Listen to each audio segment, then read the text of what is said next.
Hey everyone, welcome back. And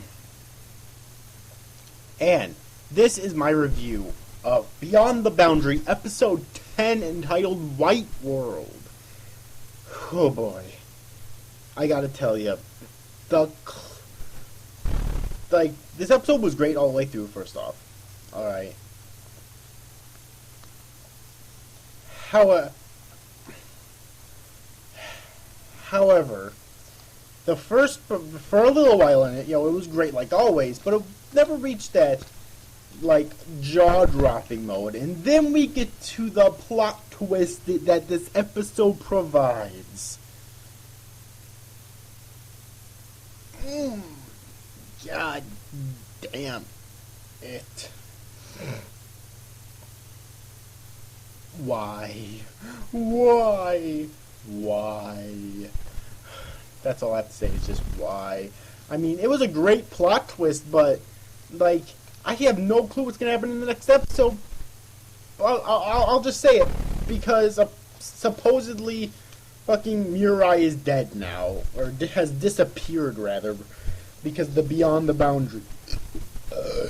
because the Beyond the Boundary consumed her, and when I get through my summary, you'll know what I mean by that, alright? So yeah, anyways, a flashback shows Izumi summoning Mirai to Nagatsuki City. In the present, Akihito awakens in his apartment and learns that Mirai had been taking care of him following his Yomu transformation. So basically, it starts out really confusing because it doesn't pick up immediately where the last episode left off, which was, I mean, it does get back to that, but it doesn't pick up there where, Mirai, stabs Akihito, basically, or was about half an inch away from stabbing him. What the fuck ever. So yeah, but anyways though, the two later arrive at the library club where Mirai reveals that she exists via a portion of her blood within Akihito, and they are simply a part of his dream, since he remains unconscious following their last encounter. She goes on to explain that she was sent to Nagatsuki City with the sole purpose of killing the Beyond the Boundary Yomu, but couldn't bring herself to harm Akihito, because for some reason it was inside Akihito, which I don't think we ever actually learned in this episode why it was inside of him. It just, so that was kind of a bummer. I wish we would have gotten that. Instead, she uses her blood during the calm to draw the Yomu out of Akihito and into herself before vanishing. Mirai then kisses Akihito before the dream ends, with the latter awakening in a state of utter shock.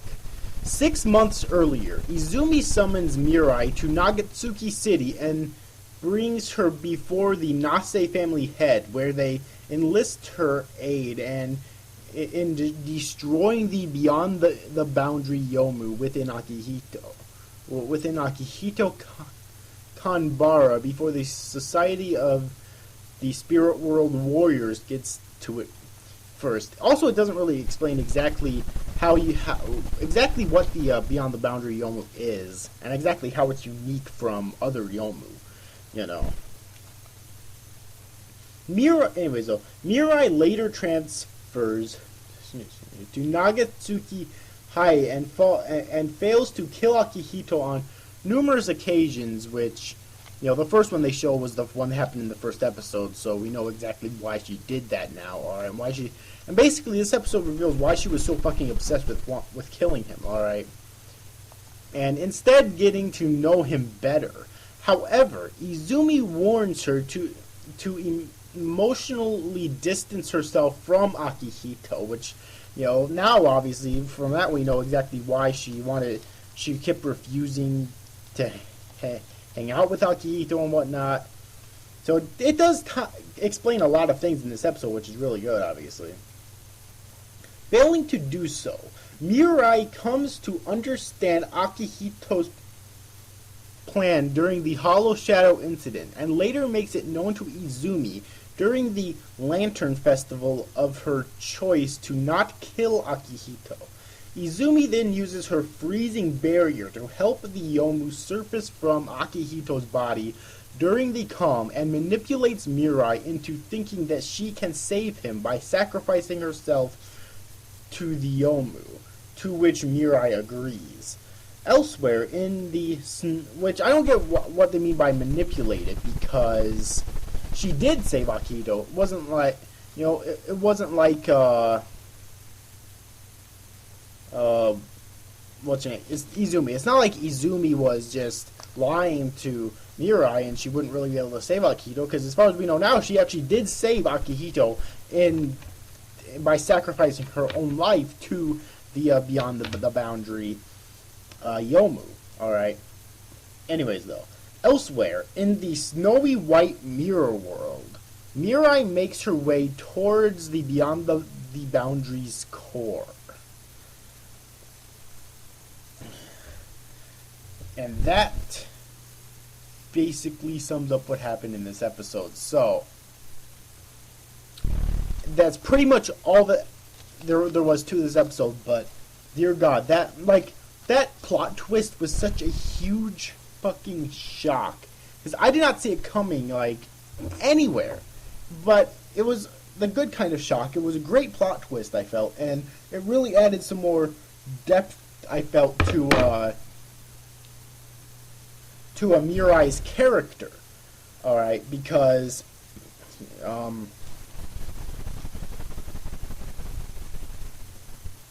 because now we know why she's done all this. We know why she transferred to the Nagatsuki High School and kept continuously attempting to kill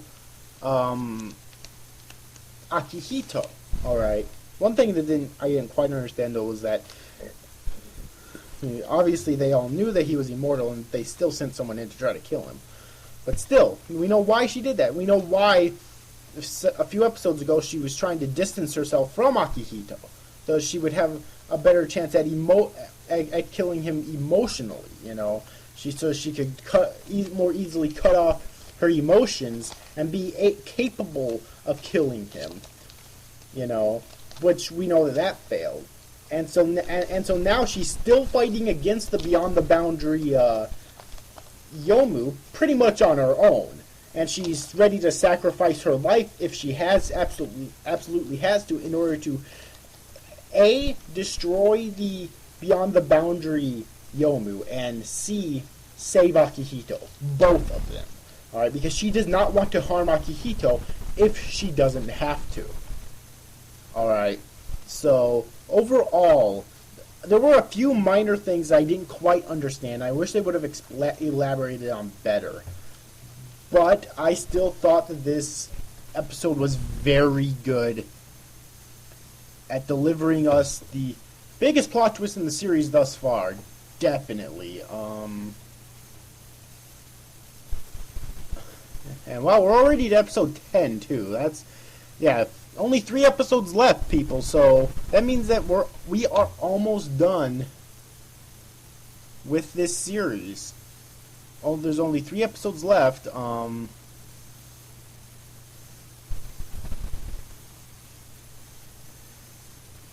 Yeah, there's actually, wow. There's 3, well, so far there's 2 ONAs apparently. I need to try to find these things so I can watch them and review them. And there's a 3rd one coming the 16th of this month. Holy shit, like 10 days or so from the time of this recording. So yeah, but anyways though, overall, I hope you enjoyed this review, guys. See you after, guys. Thanks for watching. Bye-bye.